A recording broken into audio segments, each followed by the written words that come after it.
Hey, my name is Kamran Naim. I am a doctoral student at Stanford. I work with John Walensky.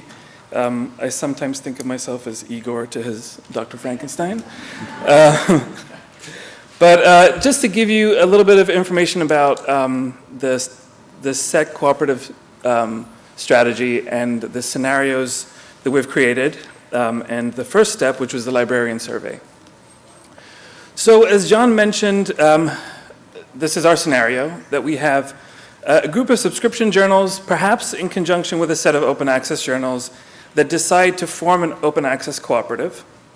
Or alternatively, a group of libraries reach out to a set of subscription open access journals, inviting them to form a co-op. It could begin with a single title, with a bundle of journals, or anything in between. The journals then invite the subscribing libraries to consider the cooperative as an alternative to subscription renewal. For the same price, it's assured for 3 years, the subscription equivalent price. The libraries convert the journals immediately to open access and join with them in a publishing co-op. Existing open access journals can also be folded in on the condition that such journals maintain their current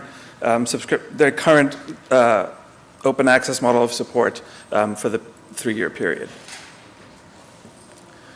So next, if and when an agreement is reached to form a co-op among the libraries and journals, the members establish the terms of governance, management, and finances.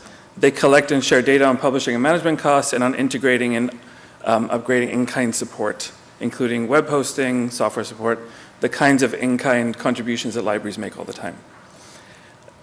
The goal is to arrive at the end of a 3-year period at a common cost-effective publishing model that contributes to improvements in scholarly publishing that are shared with everyone. The subscription equivalent transition period of 3 years will end either with a decision to proceed with the co-op or, as John mentioned, to dissolve the co-op and revert back to a subscription model. So, the initial results of our librarian survey, which we launched in May, it was completed by 256 librarians from 220 institutions in 29 countries. Our main focus was reaching out to librarians in Canada and in the United States, but we got some responses from a few other places. 64 in Canada, 129 libraries in the United States, 31 in mainland Europe, 6 in the UK, and a few others from around the world.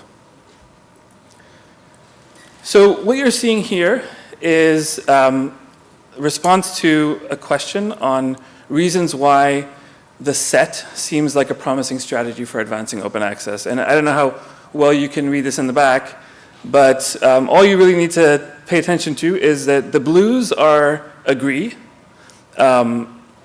strongly agree being dark blue, and then kind of fading, to neutral in the middle, which is yellow, and oranges and reds as being disagrees. So we're seeing across the library community a very strong agreement towards the ideas behind the SET. So, or the SET. The one on the bottom, which is the most resounding, is that it demonstrates a commitment to open access. What we heard from some librarians was that the challenging of sharing our budgets, not just our collections, is huge, but it's so necessary to get over that hang-up. On the negative side, on this specific point of demonstrating commitment, a librarian said, because it's no different from what libraries already pay, it could be construed as no particular kind of commitment to open access. Another interesting one is that it provides a clear starting point, which sometimes seems to be a problem for publishers looking into open access. A positive is that it provides a good way to start the conversation around ending subscriptions and moving to an alternative form of financing. This process will be useful in exploring the concerns of publishers and moving towards this model and how those concerns might reasonably be allayed. A negative that a librarian mentioned was that it wasn't clear how journals would survive after the 3-year transition period. The second one down looks at the time frame and was the one for which there was, I guess, a little more neutrality or disagreement. in that the 3-year period afforded the time to work out the new model. A librarian that was positive about it said that it does seem to allow a reasonable period, but it would depend on the players involved to carry out their obligations within the 3 years. On the negative side, as John and Naim actually mentioned, a librarian said, considering the multi-year scope or scope 3 process and the slow pace in general of change in the academic sphere, they were somewhat skeptical about the 3-year timeframe. So overall, we're seeing a pretty positive response from libraries, but it wasn't all hunky-dory. We asked them about factors that worked against the set strategy, and this is what we heard. So cost was a theme that emerged. So a librarian saying that libraries' budgets need relief, promising to pay equal or like amounts in co-op fees doesn't offer any budgetary relief. And another said that it was locking libraries into paying subscription equivalent amounts for 3 years in a climate of cost cutting. What was interesting, the librarians are also thinking about the interests of publishers. This librarian here saying that scholarly publishers are dealing with constantly growing costs. A model that does not provide an obvious way for them to meet growing costs is likely to meet a lot of resistance. Another theme that emerged was free riders, as John and Naim both mentioned as well. A librarian here saying that many universities are financially strained. To those in charge of finance, this cost will seem like something which can be avoided, saying that even if we don't contribute, others will, and the journal will go open access. Why don't we wait and see? Which is a classic free rider response. Next, and a problem that I think we're all familiar with is systemic inertia. In scholarly publishing, a librarian lamenting promotion and tenure requirements, and how traditional academic publishing has not yet caught up with the open access model, and also saying that librarians in general are risk averse. So although that specific library embraced change, many libraries see change and this kind of model as a risk. Next was incentives, a concern that publishers wouldn't see the incentive to participate in the set strategy.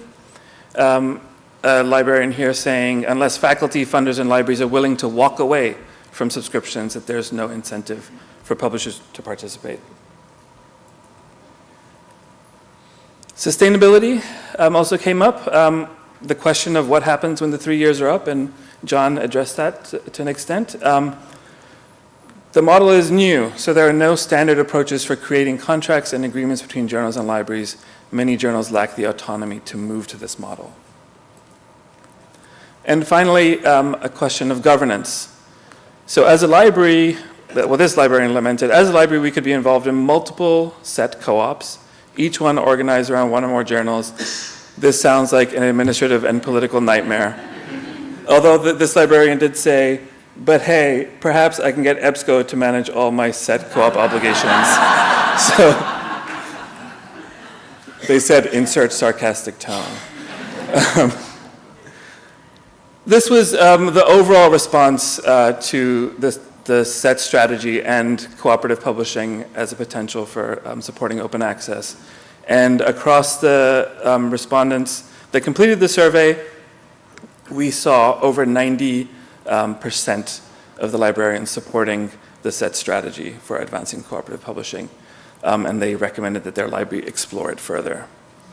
So the next stages in the study are, so we did the librarian survey, we'll be launching the publisher survey next week. John's working on case studies, we're going to be doing stakeholder consultations, some financial modeling, and we'll be ending, well, not ending, but concluding this phase of the study with a constitutional assembly, hopefully next year.